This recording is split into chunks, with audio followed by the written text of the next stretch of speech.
What's going on YouTube? It's your boy NY Jumpman23 here from WearTesters.com, here to give you a much anticipated review of the Nike Lebron Ambassador 8. First and foremost, we head straight into the traction. What the Nike Lebron Ambassador 8 utilizes is a diamond grid-like traction. It's not traditional herringbone, but it works supremely well on exterior meaning outdoor, and also indoor courts. This particular model uses XDR rubber. It's a more dense, harder rubber, so it doesn't wear out as quickly when you're, going against the floors, lateral movements, hard cuts, stuff like that. And generally, I really like this. I personally think this particular grid traction works on any court that you particularly want, whether it be outdoor, indoor, or whatever surface that you play on. The traction mold, the diamond-like traction over here, grips the floor supremely well. You don't generally hear streaks on the floor with this particular model, but when you're doing cuts, you're not slipping at all. It literally grips the floor like to the T. So comparing that from the Nike Lebron 13, this uses multi-wave, different type traction also. I mean, it works, but I kind of prefer this. Because it's just the XDR rubber itself, but also in the grid-like, diamond-like grid pattern utilized on the traction itself. You also have the plastic TPU shank over here, just like the Lebron 13 utilizes. The design format is pretty much almost exactly, it's very similar on the basis. One's just a overseas model, and one's just a general release model. So, but all in all, the traction is actually one of the best, actually literally one of the best, and I say that with a load of confidence because, dude, I didn't slip at one bit, so this is definitely top notch in my book. Next up, cushion setup. What the Nike Lebron Ambassador 8 utilizes is a heel and also a 4-foot zoom. It's not the really thin pieces that you've probably seen over the years that Nike has previous uses on this particular model. It's much, how do you say, high density type zoom, 4-foot and heel. So it's a lot of great impact protection. And actually, in all honesty, it actually does more, almost as just greater impact as the Lebron 13. So we can't really complain. I really like the Lebron 13 in an aspect of cushion setup, but in just the way it's formatted and the way this setup is cushioned with the thick insole also on this particular model, I really like this. It's just no thrills, just straight to the point. Thick insole, heel, 4-foot traction, just to keep you in place, and you feel it. It's kind of a little, not overly plush. It does take a little bit of break-in time when you feel the zoom, but once you start playing in it literally, it's not saying it's pillows or anything, but it's very pronounced type zoom, which older previous models back in 2000 or the late 90s utilized. It's not the really thin pieces that were used in the 2010 and so on. So the cushion setup really works very well, so I definitely recommend it. So the comparison to the traction, I have the previous Ambassador. This is the Ambassador 7 actually. This one utilizes a heel max and a 4-foot zoom. I feel the 4-foot zoom, but the heel max is Comparing to this, the 8 to the 7, as far as I see it, the 8 is definitely winning. I mean, the traction pattern uses XDR hard, dense rubber traction, but in regards of molding and staying to foot, cushion-wise, this is definitely winning, the 8. So, here you go. Straight into the materials. What we have is a overlay mesh overall all around the shoe with fuse overlay on the toe box. So of course, if you toe drag, it's not going to cut into the materials overlay too well. But it works. This setup obviously works. You have a neoprene sock liner, like a booty-like feel. If you had tried on Nike Air Hirachi, it gives you a 1-to-1 fit. You also have a front forward zipper here to give you that lockdown. It almost fits like the Nike Air Zoom GP, the glove. It says James on the other shoe. It says LeBron. You also have a injected Phylon midsole. And this base period is not plastic again. It's almost like infused TPU, injected TPU, the midsole rounded out, so to give you that overlay to lace all the way up top, to give you that natural 1-to-1 fit lockdown, which is great. It locks me down totally. As far as I played in it, the zipper has never come down, And regards, I've never had to relace the shoe. As soon as I put this on, I was ready to go. I have hard dense XDR rubber, which is great for traction and molds to the ground really well and molds to your foot really well. You have to, and within the footbed, you have a really thick insole, which gives you that proper cushioning setup with the underneath footbed with the heel and forefoot zoom. But overall, in terms of materials, this setup works great. I really don't go into ventilation, but you know, the foot does heat up a little bit, only for the factor behind that it's such an enclosed casing in regards to the shoe itself. But because of that, it gives you a full basis of one-to-one containment, so your foot is not moving anywhere. It's completely locked down. There you go.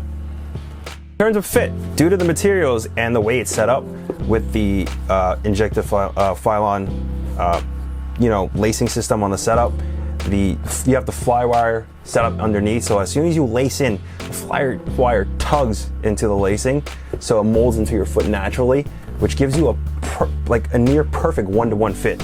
With the zipper encasing, it doesn't protrude, except for maybe a little on the front over here, where right around where the bone on your the small toe and your big toe is. It pushes in a little bit, but without a doubt, it takes, of course, shoes take a little bit of break-in period. But for this particular model, what I did is the front two setup laces, I just, loosened it just a little bit. Just jogged around in it, just to warm up. As soon as I did that, because of heat retention inside the shoe, generally it helps the material expand a little bit. But in regards to that, once you're getting ready to play, you just unlace them and just relace them back. Dude, the shoe molds to your foot to a one-to-one setup again. Complete lockdown, not going anywhere. You zip this bad boy all the way up. And it's funny because on certain models, when you have a zipper in a shoe, the zipper, when you keep on playing, you keep on jerking your foot forward, or in regards of, overlay lateral movement, the zipper tends to slowly drag down. What Nike has really done with their ingenuity is that they've engineered it to the point whereas once the zipper is locked in, and you've laced up with, especially with the flywire molding to the foot lacing, you're not going anywhere. It's complete containment.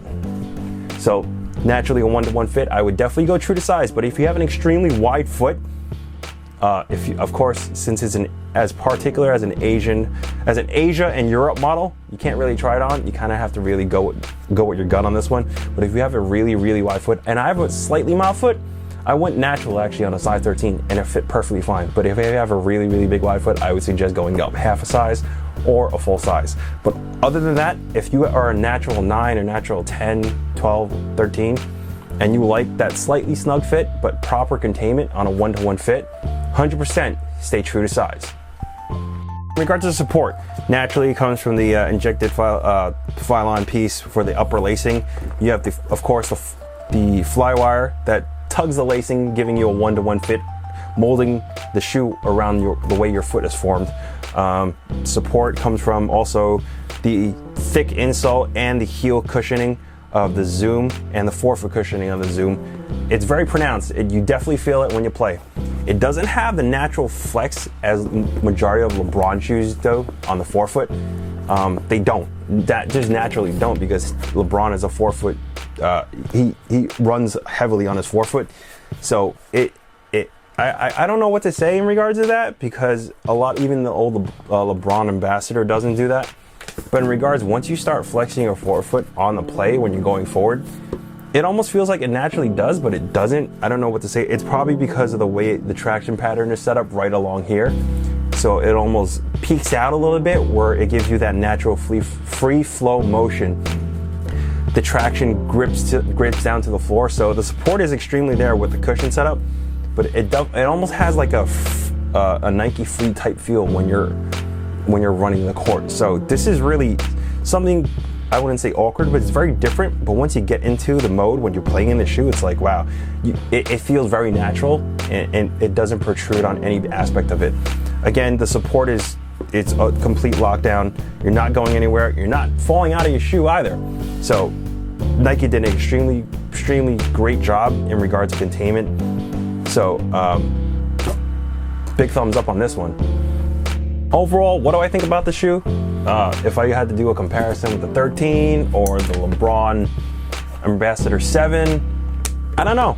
Honestly, starting 2006, Nike has knocked it out the park with this particular model. I honestly wish that this model was the signature model all in itself. I think it definitely would have worked for LeBron with the heel and forefoot zoom cushioning and the free-like feel upon like natural motion when you put your foot down in movement. The lockdown, just the lacing setup, this shoe is actually really, really good. And suffice to say, I honestly think just models like this, even the Soldier line, are maybe outdoing the regular signature line. And this is completely not shots fired. Again, don't take me out of context. I love the Nike shoes, but Nike really, knocked it out of the park with this shoe. It's definitely, in regards to scoring, you'll see down below with what I give, but I fell in love with this shoe as soon as I put it on, as soon as I played in it. And it was weird because I almost had to play just as much, put as double time into this shoe in particular, because I was trying to nitpick whether or not there's any pros and cons in between certain aspects of the shoe, other than the slight pinching, and I had to loosen up the laces. Naturally, you shouldn't have to do that, but that's it. There's no dead space in the shoe, but that slight pinching really it was a nuisance at first. But once you loosened up the forefoot lacing system setup and you start breaking in the shoe, it feels fine. Of course, heat retention and the factor helps the shoe expand in regards to this shoe and any shoe in general. But then again, the fact that I had to try to nitpick certain aspects of the shoe out, honestly, this shoe knocks it out the park. Nike, you did an absolute great job. So overall, this shoe is awesome. You should definitely check out the links below that I provide so you can cop this shoe automatically. Because I don't know how quickly they're selling out in Asia or Europe, but you guys out there in the United States, of course, that I'm speaking of, and in regards to shout out to the people on the far East Coast, from China, Philippines, Hong Kong, everywhere, and the people in Australia, Europe. I know you guys have access to the shoe. The shoe works great indoor, outdoor. So definitely, overall, give it a really high score on this one. This shoe is great. Definitely cop a pair if you get a chance. And in conclusion, the Nike Lebron Ambassador 8 is really a great shoe. Generally, I feel like if you're gonna go with making a shoe starting off with a new year, as a standard, something like this particular model should be utilized. Nike Lebron Ambassador 8. The cushion setup, the lockdown, the containment, the support overall. I mean, I can't say it's a naturally perfect shoe, but it's pretty close. I definitely do give it high marks. Just even down to the traction pattern. Like, you don't hear the screeches, but I'm not going anywhere. Even with dust particles on the floor, it does pick up dust, but if you do one quick wipe, it's completely gone. And naturally, people ask me about, it's XDR traction. Of course it's gonna stay. I clean my shoe every night after I'm done playing ball. I'm really, retentive in regards of it.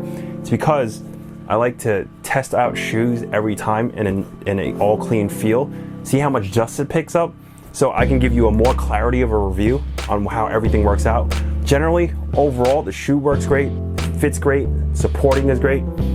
The shoe's just great. And that's the conclusion of the Nike Lebron Ambassador 8.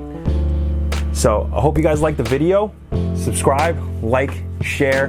Hit me up on weartesters.com in the comment section, or the comment section is below on the YouTube video. Also, you can also hit me up on Instagram or Twitter at myjumpman23. So if you have any other questions, shoot them below. I'll try to answer or get to you guys as much as I can.